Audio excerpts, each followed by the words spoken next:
Hello and welcome to episode 28 of the Fat Doctor podcast. I am your host, Dr. Asha Lamy. This is season 5, believe it or not. Season 5, because it's 2025, which means I've been doing this podcast for almost 5 years. Um, I am doing back-to-back episode recordings. Uh, it's really hot in my room. I've had to open the window and I live next door to a farm. Make of that what you will.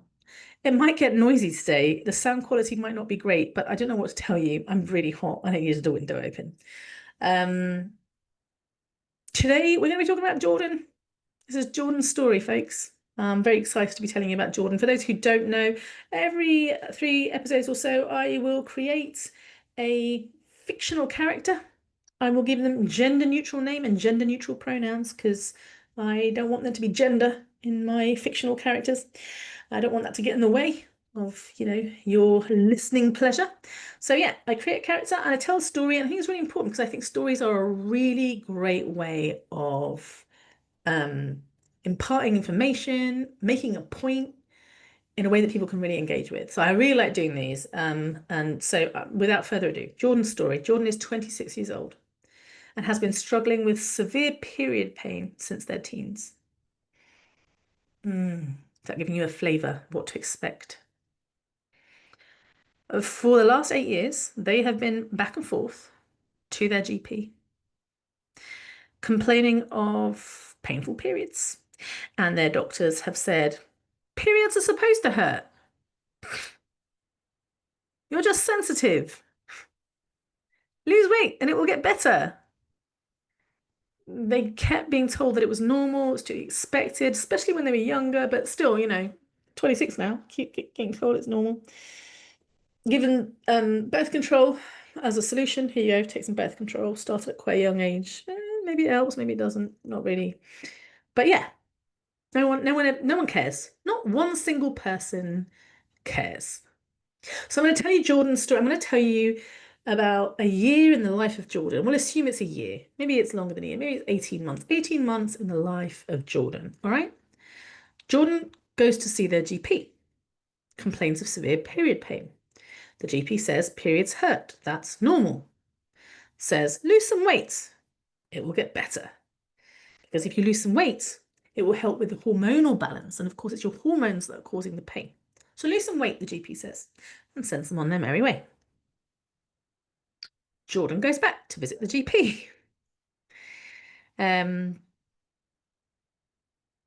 Sorry, I just lost my notes. Jordan goes back second visit. This time, Jordan says, I'm tired. Like all the time, I'm exhausted.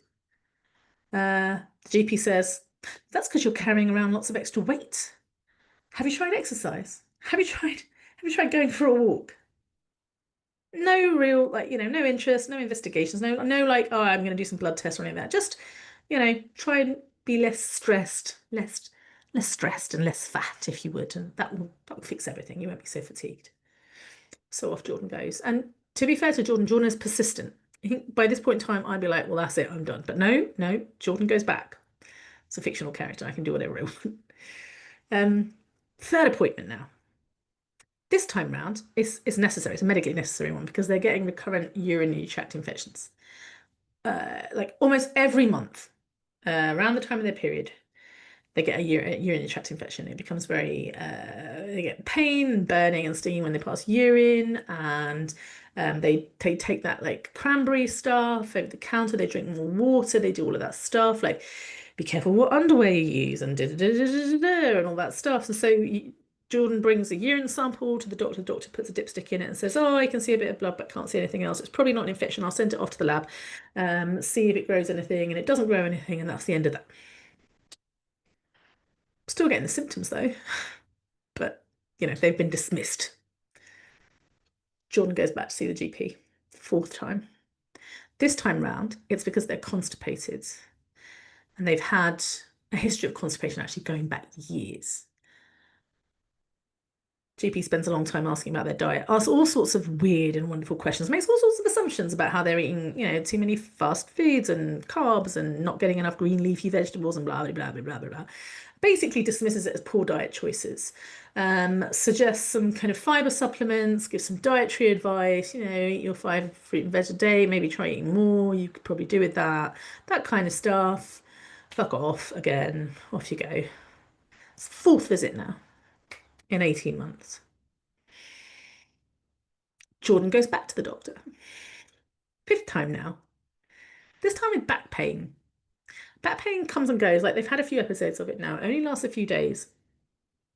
But when they get it, it's really, really bad. It's kind of all like a band across the back of across the bottom, the lower part of their back, across both sides. It doesn't spread anywhere, but like it really hurts when it happens. And they've tried massage, they've tried stretches, they've been doing Pilates. That's not been helping.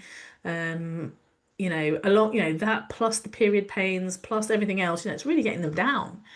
And the GP goes, yeah, back pain is very common in fat people. It's because, your core is weak. It's because you don't do enough exercise. It's because of all that excess weight that puts pressure on the spine. I tell you what, I'm going to refer you to a physiotherapist. This is the first time the GP has actually done anything. So congratulations to the GP for actually doing something, but they get referred to a physiotherapist and they wait, 6 months to finally see one. Physiotherapist goes, yeah, you need to lose some weight and here's some back exercises you can do. One appointment. This is the NHS after all. Get sent home. That's it. Ooh. Sixth appointment. Jordan goes back to the GP. This time, Jordan goes to is complaining of, but is describing symptoms of low mood. Are we surprised? Just to recap, painful periods every month, chronic fatigue, recurrent urinary tract infections, constipation, recurrent back pain. These are all very good reasons to have low, to be feeling low, especially because no one's listening to Jordan. And everyone's making Jordan feel as if they're the ones that it's at fault. They are to blame. It's Jordan's fault. So not only are they not being listened to, are they not being cared for, are they not having their needs met, but in addition, they're blaming themselves. And they're being made to feel like it's all their fault. So I'm not surprised. Jordan's feeling a little bit low.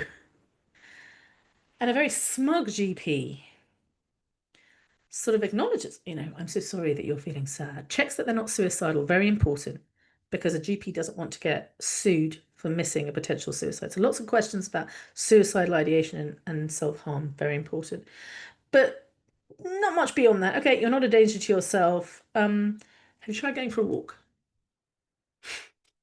Try getting outside, fresh air. Listen, nothing wrong with fresh air and going outside. I find walking, especially, it's not just walking, but like mindful walking, being out in the countryside, being outside can be very, very soothing and healing. But that's not going to fix what ails Jordan. That's not going to improve Jordan's problems. That's not getting to the root of the issue, is it? That is just bullshit, standard, kind of thoughtless, inconsiderate advice. So Jordan leaves, feeling low, feeling helpless. Jordan goes back to see the GP, seventh time now. Again, debilitating cramps, period cramps, heavy bleeding, like bad cramps, being told it's normal, but it doesn't feel normal. People are saying, oh, everybody's period hurts. And Jordan's thinking, no, I get that people have period pain, but I don't think that they get this kind of period pain. Like, I feel like this is different. But how do you prove it? You can't prove how much pain you're in, right? You can't demonstrate the levels of pain you're experiencing. So what they consider debilitating cramps, they're thinking to themselves, maybe I'm just making it up. Maybe I'm just too soft. Maybe I'm weak. Maybe I just can't handle my pain. But they're also getting like, heavy periods. And they've also noticed that sex is painful.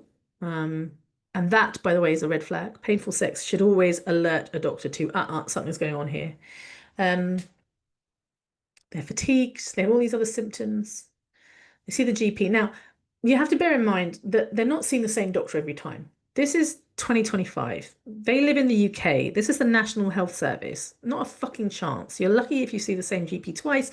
More often than not, you're going to be seeing a locum GP. It's not even going to be part of the practice who just wants to get you in and out as quickly as possible so they can get paid and go home. So this new GP asked all the questions. Again, even though, look back through the notes, mate. I have answered these questions over and over again. Doesn't matter. Start again. Ask the questions. Answer the questions. Tell me about the periods. Tell me about the crowns. few minutes doing that. But then instead of transitioning into, okay, this sounds really bad, it looks like nobody's done any blood tests or nobody's done an ultrasound scan. Nobody has considered the various diagnoses. Nobody is, considered sending you off to a specialist, even though you've come back about this several times. And we know that when you keep presenting with the same symptom, we really should be sending you on to a specialist by now. They don't do that, which is what they should be doing. Instead, they go, tell me about your diet. I've noticed that your BMI is, let's make it up, 37. What have you been doing about your diet? And they spend more time talking about diet and they say and spend more time talking about weight than they do about the thing that Jordan came in with, which was the debilitating cramps, the heavy bleeding, the pain during sex, the fatigue, the recurrent urinary tract infections, the recurrent back pain, the constipation, all of which, in case you haven't figured it out yet, dear listener, are signs and features of endometriosis. In fact, I could have told you right at the very beginning, if you had told me the story and you'd said 26-year-old struggling with severe period pain and didn't tell me anything else and said, Asha, what is your differential diagnosis? Right at the very top of my fucking list would have been endometriosis, rule endometriosis. You didn't have to tell me all of that stuff. I made it very easy for you folks. I made this fictional character very easy because all of the symptoms that I'm describing are classic features of endometriosis. It does not take a genius. And you might be thinking, oh, Asha, this is a fictional character. This doesn't happen in real life. My fictional characters are always based on a culmination of people that I have met in real life. And if you don't believe me, go find a Facebook group for endometriosis sufferers. Go find them. They'll tell you. And a lot of people who talk about endometriosis are thin. Thin women, I shouldn't say women, thin people talking about endometriosis. Thin cis women, actually, I will say that. They are thin cis women talking about endometriosis, which is fine. I have to say that when it comes to endometriosis, one of the biggest issues, one of the biggest barriers that people find is medical misogyny. Symptoms are dismissed because periods are supposed to hurt. Stop complaining. It's really not that bad. We're not going to take you seriously. It's period pain. I swear to God, if a man, a cis man, experienced but 20 minutes of period pain once in their lives, I guarantee you that that man would take endometriosis seriously. It doesn't even have to be endometriosis level of period pain. It could just be regular period pain, right? Just cramps. They have no idea. Sometimes when I'm menstruating, I look at Junior, my dear, beloved, sweet, lovely, never did anything wrong, never hurt a fly, really understanding, super cool about periods partner. And I'm like, I just want to punch you in the cock. I really do. I just want to, he sort of jokes about cock punching because I'm just like, I just want to hit you. I want to punch you in the dick. I cannot explain how uncomfortable and miserable and in pain I am. And it's not fair. Why should I have to go through it and you don't have to go through it? I've done all the hard work, the heavy lifting, especially when it comes to reproductive organs. You fucking pissed about whilst I was busy making babies, growing babies, delivering babies, and all that shit. How comes it's so much harder for people with ovaries and uteruses? Why? Why is it like that? So I will acknowledge that medical misogyny plays a huge role here. But as we know, um, oppression, systems of oppression intersect with one another. So if you're a thin cis woman experiencing endometriosis, that sucks. And if you're a fat, non-binary person experiencing endometriosis, it sucks even harder. It's worse. It's way worse. Poor Jordan. I just want to talk about like what is life actually like for Jordan, apart from the fact that they're in pain every month and it's agonizing pain and nobody gives a fuck and nobody is treating them. You can't get time off work for period pain, right? You can't just say to your employer, I can't come in because I'm in pain. But the pain is excruciating. It's not the kind of pain you can ignore and just carry on working. So what do you do?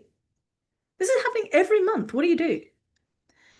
Friends, family, well-meaning friends and family are constantly saying, well, it can't be that bad. We all get period pain. It's not that weird. Oh, your grandmother used to be the same, and like all sorts of things. Your aunties on my side are always like well-meaning sometimes, not helpful.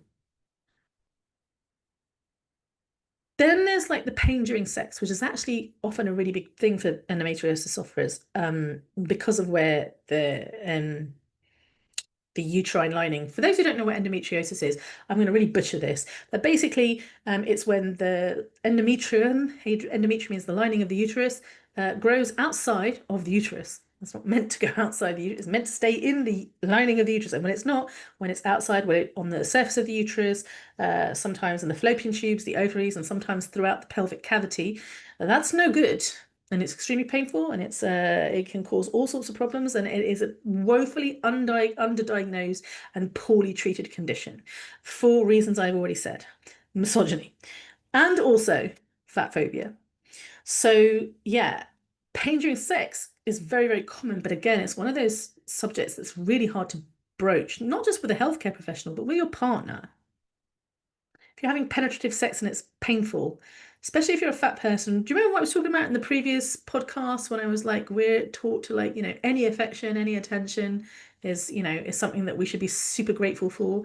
So I think my experience when I talk to patients with endometriosis, especially fat patients with endometriosis, is that they often can't tell or won't tell their partner that it's painful. So they just put up with sex, painful sex, which is just so wrong on so many levels. So, it's the time off work, the financial, like, the emotional, even the sexual, in terms of sexual health. This is a really, really serious condition. So what happens? Poor Jordan. What is Jordan to do? I can just imagine the late night Googling, asking Dr. Google. They've obviously able to self-diagnose. They've figured out they have endometriosis. They're smart. They know how to work the internet. They figured out that they have endometriosis, but they don't know how to tell the doctor, I have endometriosis. So they go to tell the doctor about their symptoms, and the doctor dismisses it. And even if they have the ability somehow in that consultation, in spite of that very, very problematic power dynamic, to speak up and say, could this be endometriosis? It will often be dismissed by a doctor. No, I don't think so. Oh, it's very hard to diagnose. Blah, blah, blah, blah. Oftentimes because doctors don't know enough about endometriosis. So I can just imagine that Jordan is BFFs with Dr. Google. And of course, Dr. Google will be telling Jordan on a regular basis, you have cancer, because that's what Dr. Google does. So there's that added anxiety. For example, I know that people who have endometriosis will often have irritation of the bladder, and that can lead to symptoms that are misdiagnosed as urinary tract infections because they present very similarly. So I know that, and it all makes sense to me.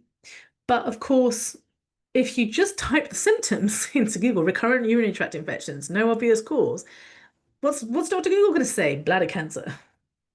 So then there's the anxiety, right? Even at 26, there's that anxiety. You hear those horror stories of people even in their 20s having cancer and like, what if it's me? But you can't tell your doctor that because they're already dismissing you. So the last thing you want to do is say, is it cancer?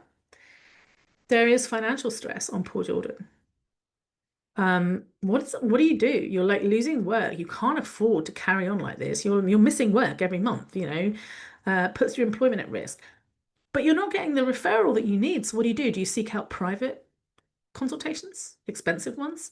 And then it's not just the consultation, but after the consultation, it's all of the investigations that need to take place. Those are really expensive. In the UK, we have this fantastic nationalized health service, which when you can access care, assuming that the care is provided in a relatively timely fashion, which sometimes it is if you're lucky. If you live in Scotland, it certainly is, but oftentimes it's not even that.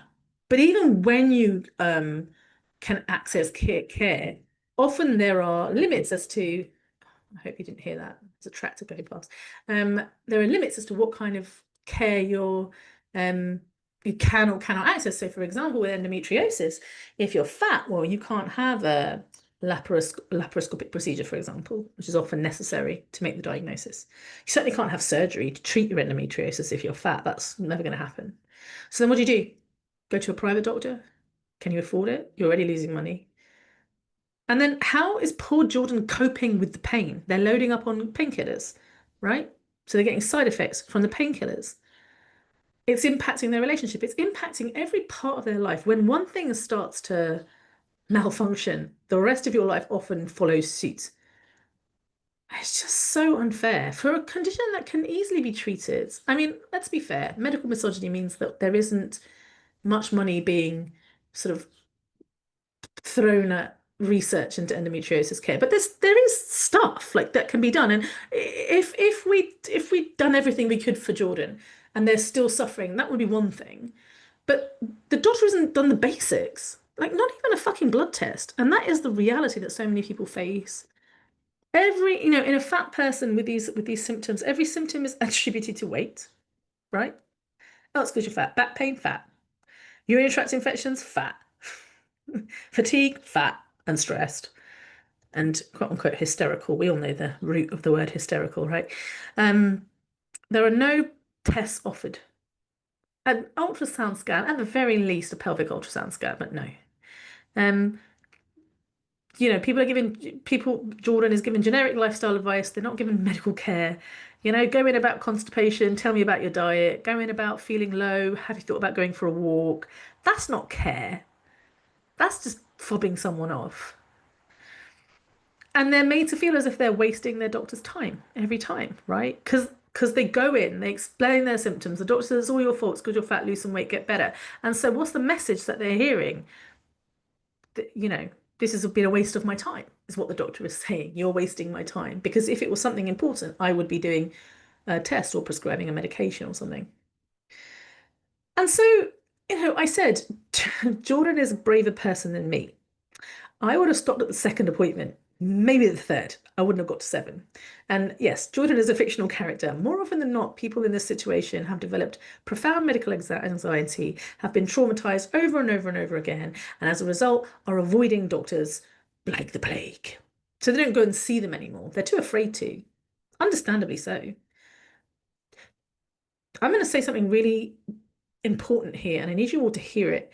And I mean it from the very bottom of my heart. If you are a fat person, you are not safe with doctors. You cannot trust doctors. They may be able to earn your trust. They may be able to prove to you that you're safe, but they have to work very, very hard. And if I were you, I would be very, very, very careful before trusting any doctor. If you're fat, different rules if you're thin. The system is a threat to you, to your very well-being. So the fact that you're avoiding appointments makes sense. When we are threatened, what do? We fawn, we fight, we flight or flee, or we freeze. And when there's a big threat, like a doctor, sometimes we do the fawning. Yes, doctor, no doctor, whatever you say, doctor. Sometimes we do the fighting, but very unlikely because, generally fighting only happens when you think that you could possibly win. Like your survival instincts tend to kick in. We generally don't fight our doctors because we just don't know, we just know that we can't win. So fighting is usually off the table, but fleeing, running, that's very common. So we avoid our doctors. That's what we do. We avoid them. Or we freeze. Just freeze. And sometimes we freeze so hard that we just collapse, that we're just like, I can't anymore. I just can't. I don't have the will to live, let alone to go see a doctor and try and get this sorted out. Poor Jordan. Poor everyone else who's listening to this that goes, yeah, that's happening to me. Poor everyone with endometriosis. Fuck that noise. Um, so a couple of episodes ago, I told you about the way forward. That was a package that I had created specifically for people who were being denied treatment because of their weight. And if you have endometriosis and you require surgery and you're being told that you can't have it because of your weight, I have successfully helped people fight that decision. It is possible. And so uh, you might be a perfect candidate for the way forward. If you don't know what I'm talking about, either go back 2 episodes or check out my website for more information. And then last week I was telling you about the waiting room, which is just a place for people who have, for just to support one another. And pretty much everybody in the waiting room has chronic pain of some kind and or chronic fatigue. They often have multiple complex medical conditions and they are masters of their own condition. That's the thing about the waiting room is people know their shit. And I guarantee you, someone like Jordan in real life knows their shit. They are experts in endometriosis. They have to be because their doctors don't give a shit. So they have to learn themselves. They've done the research. They know the facts and the figures. They actually know a lot about what they're talking about. They do not need a doctor to turn around and go, oh, well, have you thought about doing this? So I don't do that in the waiting room. I'm just here to say, yeah, that sucks. I'm really sorry you're going through that. But there's this group of people that I'm aware of, and they are people often who have multiple unresolved health concerns, right? They keep going back to their doctor about stuff, and either the doctor dismisses them or the doctor sends them to a specialist, and the specialist like hyper focuses on their speciality. So let's just say Jordan, let's pick Jordan, goes to see an orthopedist about their back, goes to see a urologist about their urinary symptoms, or a urogynecologist goes to see a gastroenterologist about the constipation. They'll probably end up with an IBS diagnosis. They'll have some kind of, I don't know, with a urogynecologist, like, I don't know, recurrent UTI or something. There'll be some stupid diagnosis that, I can't think of what it is. The orthopedist would say there's nothing I can do about it. Probably won't even do an MRI. If they do an MRI, the MRI will come back normal. Or would it? Would it show? No, I don't think endometriosis shows up on an MRI of the spine. Well, no, it wouldn't show up on an MRI of the spine, I don't think. Anyway, so they go and see all these specialists, doubting my own character now. They go and see all these specialists, but the specialists kind of like hyper focus in on their speciality. And so again, they have all these diagnoses now. Oh, I have IBS. And oh, by the way, they picked up non-alcoholic fatty liver disease when they were doing the scan of my abdomen. And oh, now I've got a new condition. Like, oh, my A1C was slightly high because you're really stressed. And so now I have pre-diabetes, so they accumulate all of these conditions and sometimes they accumulate a whole bunch of medications as well. And they're just like, but still, nobody has told me what is wrong with me. Like, I have all these conditions, but what about the underlying condition? So either they have unresolved health concerns or they have a bunch of diagnoses that don't quite make sense or a whole bunch of blood tests that come back that can't really be explained. Like, that it's still a bit complicated. It's a bit messy, is what I'm saying.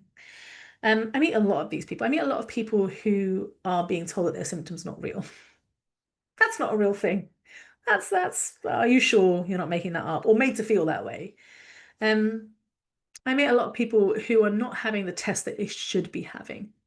And they don't know what they should be having because they're not experts. And sometimes actually they've done the research and they do know what they need, but they need someone to tell them that that's what they need, if that makes sense. They need the validation. Yes, your symptoms are real. Yes, you do need that blood test. Yes, you absolutely do need that scan. Go, go, go. Um, and I meet a lot of people who are just like, even if they do know, like there's one thing to know it yourself, it's another thing to tell your doctor and convince them to do it. And they need help preparing for their appointments, advocating for their healthcare. Um, it's really tricky, isn't it?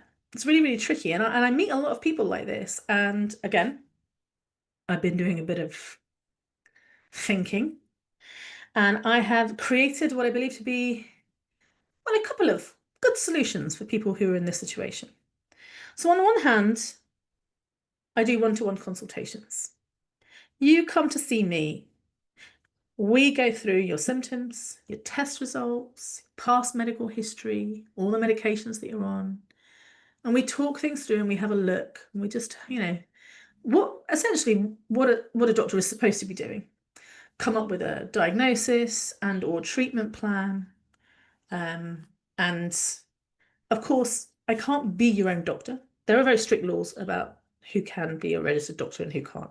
So I'm offering advice and advocacy and guidance and information. I can't actually like diagnose you and say no. I mean, I can say I think you have this, but I can't actually make that diagnosis. You have to go and see your own doctor for that. But we come up with a plan, and then we also come up with a plan of how to enact the plan. That doesn't make sense. It's not just like, oh, here's what we think it is. We're like, this is what needs to happen next, and this is how we're going to go about doing it. So it's a 90-minute conversation, and during those 90 minutes, we talk about medical stuff, but we also talk about all the other important stuff that needs to be said. We talk about the shitty doctor's appointments that you've been having, the way you've been mistreated, the way that you've been ignored and dismissed and stigmatized and traumatized. I'm here to say, oh fuck, I'm sorry that happened to you. I'm here to say, no, you're absolutely right. You know what you're talking about. I'm here to validate you and empower you and help you to realize that, this isn't okay. But the situation is what it is, and this is what we're going to do about it. So there's a kind of like a supportive role, and then there's a kind of very practical role as well within this consultation. It takes 90 minutes. I have never ever been able to successfully do it in less than 90 minutes. It will always take 90 minutes. Some people say, Ashley, can I just book half an hour of your time? No, because it won't work. It needs to be 90 minutes. You pay £300 for that initial consultation, and if you need to have any more consultations after that, you just we book some follow-ups. That's easy. Usually we can get things done in one consultation, and that's great. Some people just need that, they just need a big drama. Somebody like Jordan would be really perfect for that, or just be like, this is what's been happening to me. And I'm like, okay, Jordan, what do you think is wrong? And Jordan will say, I think I have endometriosis. And I'll go, I agree, I think you have endometriosis. And then I'll say, so Jordan, what do you think we need to do next? And Jordan will say, well, I think I need to have blood tests and I need to have an ultrasound scan and I need to see a gynecologist. And I say, yeah, I agree with you. That is exactly what you need to have. And so let's make a plan and let's talk about how we're going to ensure that your doctor does what they need to do. And we have like a step 1, step 2, step 3, etc., etc. So that's great. But sometimes people just want to be able to like ask like the little niggling questions. People just like, oh, I've got my blood test results back and I'm not sure what this means, or my doctor won't explain it, or my doctor says it's going to do with my weight. Or they might say, oh, I've got this symptom, I just don't know whether or not to visit the GP about it. Um, or, oh, my doctor's, told me that I have this, but didn't explain what it is. Or, oh, I've got to go and see a doctor tomorrow and I'm really anxious about it. Like, I just need a pep talk. Things like that, little things that come up because they come up all the time. And I wanted to offer, I wanted to offer my services. I wanted to offer a membership, an opportunity for people to have direct access to me so that when they have any of these things come up, that they could just message me in the moment, just be like, help. And I am like, yeah, cool. I mean, it's obviously not an emergency service. I'm not on call 24/7. This is not what's it called? Concierge service. Like that's not what I'm offering. But I'm calling it the consulting room because you've got the waiting room, and the waiting room, that's my online community, right? And that's where we're sitting in a waiting room as fat people discussing life. But then sometimes you need to go into the consulting room and you need to see not Asha the person, but Asha the doctor. And so when you need to see Dr. Asher, you need to be part of the consulting room, you see, because then you can go into the consulting. You know what I'm talking about. I love me some wordplay. So the consulting room is a membership. It's £75 a month. It gets you direct access to me via voice note or text, whichever you prefer. And it's just an ongoing membership. So as long as you are a member, then you get access to me. You also get access to my masterclass library. And there are, I think, 14 masterclasses plus 3 much more in-depth courses. So let's just say you get diagnosed with pre-diabetes and you're like, pre-diabetes. And then you go and Google pre-diabetes and you're like, this is really terrible. And then you just go to the masterclass and you watch and you listen or you listen. You can either listen to it as a podcast or watch it as a video. And it's just me talking about pre-diabetes and telling you exactly what it is. And by the end of that hour or 45 minutes or however long it takes, you're like, oh, what a relief. I don't have to worry about that anymore. I hope you enjoyed Jordan's story. I got a message the other day. Somebody messaged me to say, I really love your podcast. And it was really cool. Like, I don't know how they did it, but they did it through Buzzsprout, maybe? I don't know.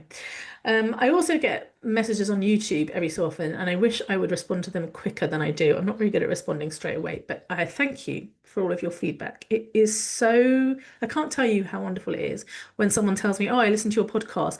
Not because I need them to praise me, but because it means that people are actually listening to my podcast and it's not a complete waste of time.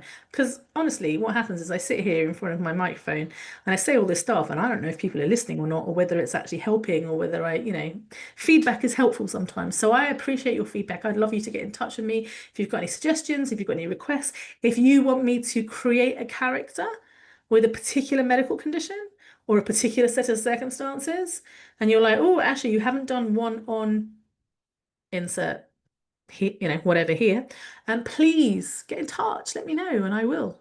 Why not? Give me some ideas. All right. So next week is my break. It's my week off. It's lovely. I'm looking forward to it. And I'll return at the beginning of next month. And in the meantime, I've got a newsletter that comes out once a week. And if you haven't subscribed to it, please do, because sometimes I go into more detail about stuff that I talk about in the podcast. Sometimes I offer some insights that you wouldn't get in the podcast. It's completely free, so I urge you to join it. And yeah, I will see you in a couple of weeks' time. Thanks very much, everybody. Thanks for listening, and take care of yourselves.